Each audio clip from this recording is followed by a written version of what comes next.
Olá pessoal, tudo bem? Hoje nós vamos começar uma aula sobre Bachelard.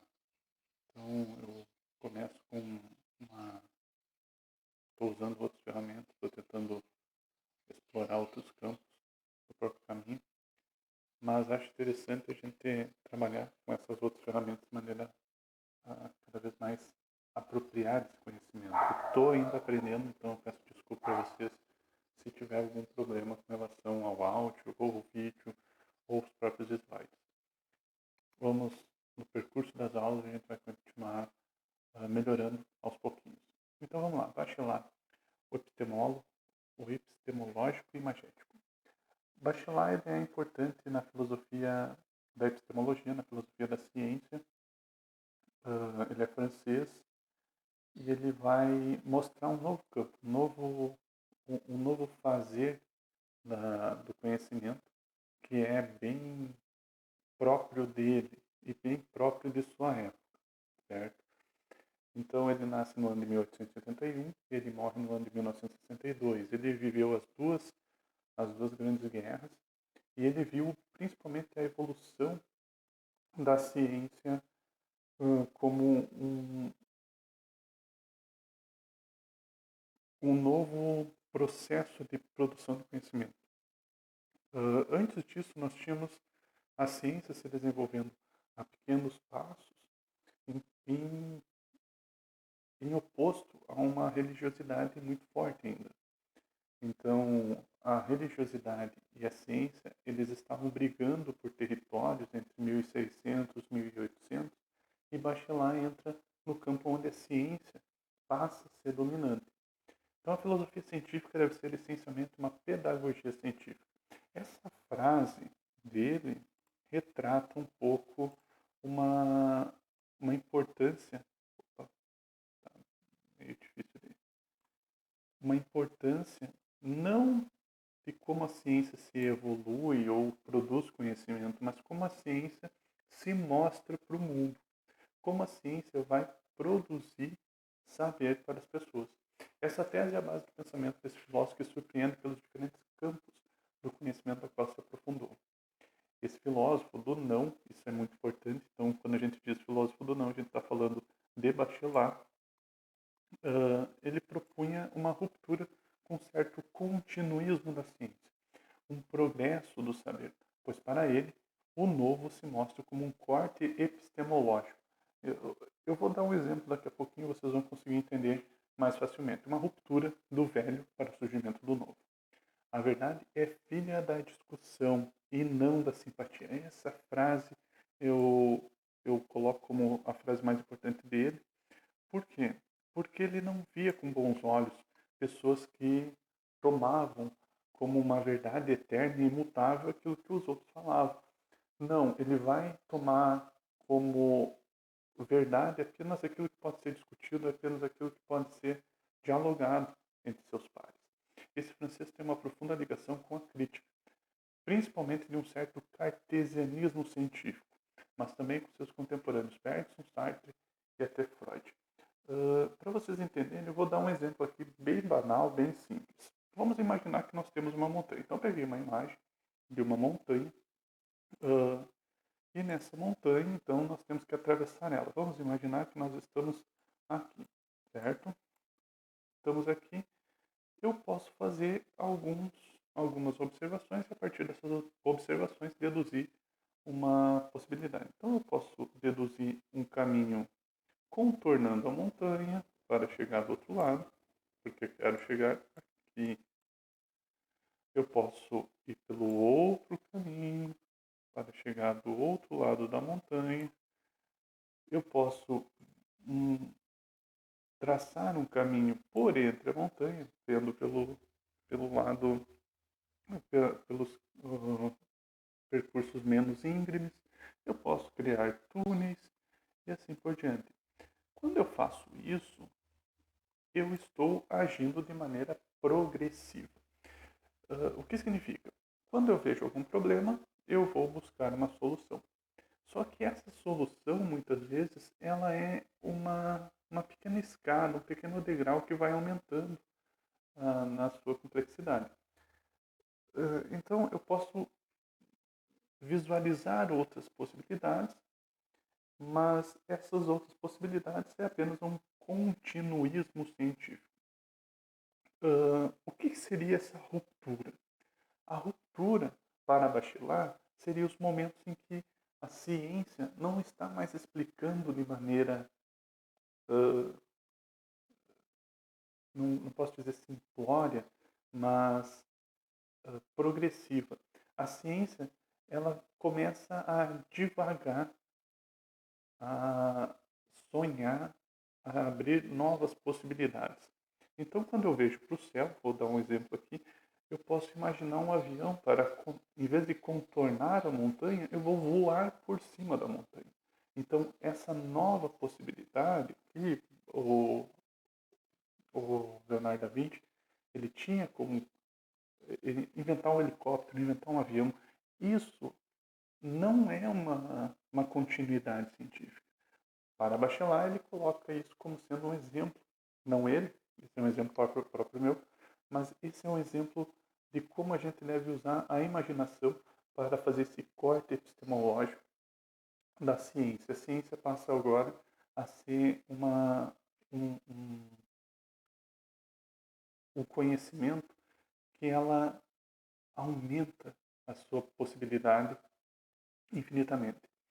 Então, quando eu penso em vez de contornar a montanha, inventar algo para sobrepor essa montanha, eu estou usando algo além da ciência. Então, para Bachelard, a busca da ciência não deve ser pautada pelo progresso do saber, mas pela ruptura do velho pelo novo. Então, essa ruptura é o uso de algo que para Bachelard vai ser o imaginário. É nessa ruptura que o imaginário começa a ser contemplado como caminho lógico. Ao campo da ciência, o limite tende a ser diferente dela. Ou seja, o campo do lúdico é totalmente oposto da ciência. Então, se a gente imaginar, mas tu está viajando, tu está sonhando quando tu imagina isso, para Bachelard vai dizer, é essa viagem que faz ciência. É essa viagem que faz com que você comece a entender o mundo de maneira mais complexa, mais verdadeira. O conhecimento científico é o oposto do imaginário, isso no pensamento dos antigos, ou ainda a razão científica fica sendo o oposto da emoção do sentimento. Cada vez mais o imaginário poético atrai Bachelard. E ele diz a ciência tem que beber nessas fontes do imaginário poético, que passa a estudá-lo e a valorizá-lo como uma forma própria de apreensão e de recriação da realidade. Por isso que ele vai ficar conhecido como o filósofo do não, porque agora ele não está mais sendo apenas um continuismo, agora ele está querendo criar uma ruptura. Então a ciência começa a evoluir num campo onde ela se apropria muito mais das teses poéticas do que as próprias teses científicas. Mas que exemplo eu posso dar sobre isso? Einstein, quando começa a elaborar a teoria da relatividade, ele começa a divagar. Então, o exemplo mais próprio do Einstein seria a ideia dos dois gêmeos. Nós temos um gêmeo na Terra e um gêmeo que sai viajando próximo da velocidade da luz e quando ele retorna, o tempo correu de maneira diferente para ele. Essa é uma história, quando a gente fala desse exemplo, a gente parece muito as histórias de ficção antes mesmo da própria ficção científica. Por exemplo, vamos pegar Edgar Allan Poe no conto O Mistério da Casa, O Mistério da Rua Morgue, onde um cara tem um gorila, um orangotango dentro da sua própria residência. Que é uma coisa mais maluca do que isso. Então, esse imaginário é aquilo que está produzindo conhecimento hoje até para nós. Vamos pegar um exemplo para deixar bem datado esse vídeo. Se a gente vê hoje as possibilidades científicas que a pandemia do Covid-19 está produzindo, Então, nós estamos correndo atrás de vacinas, nós estamos correndo atrás de métodos para manter a nossa higiene, as mãos limpas, para não ter o contágio. Quando a gente pensa nisso, é um método continuismo. Então, é uma progressão científica, apenas isso. Mas e se a gente pensasse para algo além? É isso que o Bachelard faria, ficaria feliz se a gente fizesse. Então, essas novas possibilidades, que ainda eu particularmente não vi ainda, mas que seria muito interessante ver. Cada vez mais o imaginário poético atrai Bachelard, que passa a estudá-lo e valorizá-lo como uma forma própria de apreensão e de recriação da realidade. Então agora a realidade passa a ser recriada por um imaginário. E o que seria esse imaginário? O imaginário para o Bachelard, ele é uma característica humana, então só os seres humanos conseguem usar do imaginário, da imaginação, mas ele percebe que o imaginário não é próprio de cada um. O imaginário ele é uma teia entrelaçada de todas as imaginações humanas. Ele gosta muito, ele vai até a psicologia e ele se debruça um pouco no estudo do Jung com relação ao imaginário coletivo, posso dizer assim,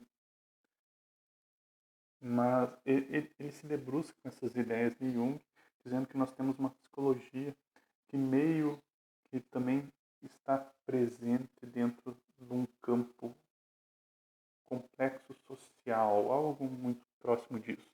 Então, no terreno da poesia, do devaneio, do onirismo, é que se manifestaria a imaginação material, desenrolada a partir das sugestões dos elementos que já Empédocles e Agrigento, eu quero até deixar bem claro que a gente frisar um pouco essa ideia, ele resgata o pensamento de Empédocles.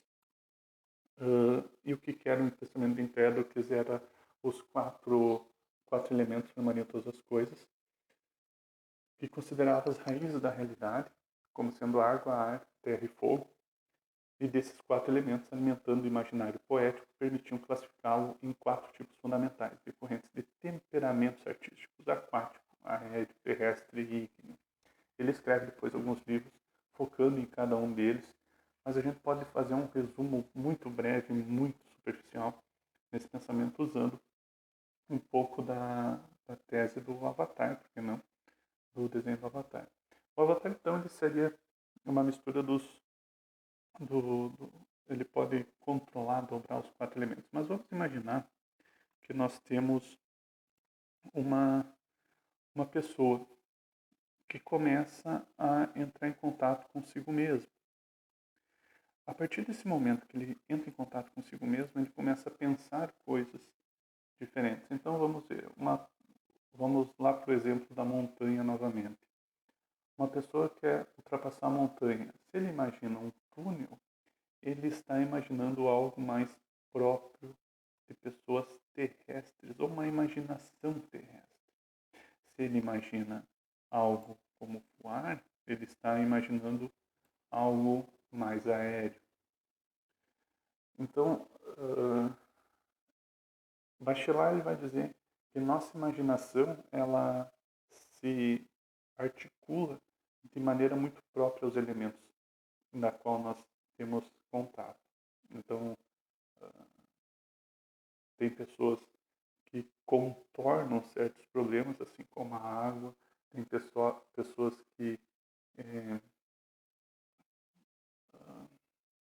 modificam determinado conhecimento, como fogo que modifica uma madeira em carvão. Então, essas possibilidades de ver o mundo de maneira diferente e de imaginar o mundo de maneira diferente é retratado por características próprias dos elementos. Então, a nossa imaginação ela seria modulada de acordo com o sentimento da qual nós estamos, como é que eu posso dizer, tomando como guia. Então, as pessoas usariam essa modulação imagética para produzir conhecimentos cada vez mais evoluídos, cada vez mais complexos, fazendo com que a ciência progredisse cada vez mais. Então, o Bachelard ele é importante, e agora eu trago um pouquinho da minha ideia em valorizar essa ideia de imagético. Eu trago para vocês um pouquinho do meu imagético, por causa que eu acredito que os quadrinhos influenciaram muito a minha imaginação. Eu acho que quanto mais nós tivermos possibilidade de instigar a nossa imaginação, mais a ciência progride e mais o conhecimento progride. Então, aquilo que muitas vezes todos os professores falam, leiam mais, busquem mais conhecimento. Quando a gente fala isso, a gente não está falando apenas porque isso vai ser necessário, por exemplo, para passar no vestibular, para escrever uma redação. Não, quanto mais a imaginação de vocês estiver com conteúdo, com saber, quanto mais a imaginação de vocês for instigada, mais conhecimento vocês poderão produzir. Não está dizendo quanto mais conhecimento vocês poderão ter. Mais conhecimento, novas possibilidades vocês vão poder produzir para o percurso do saber de vocês. Então, eu termino meu vídeo por aqui. Qualquer coisa nós podemos discutir, vocês me mandam um e-mail. E esse é mais um pouquinho de um outro filósofo, um filósofo mais contemporâneo. Então, Bachelard vai dar voz, muitas vezes, aos filósofos mais próximos de nós. Então, ele pega um momento da história onde tudo estava em transformação. Parece estranho, mas parece que nós estamos vivendo novamente esse processo de transformação nos dias de hoje. E quem sabe ele vai ser uma porta de entrada para alguns outros novos conhecimentos, novas filosofias que poderão emergir daí.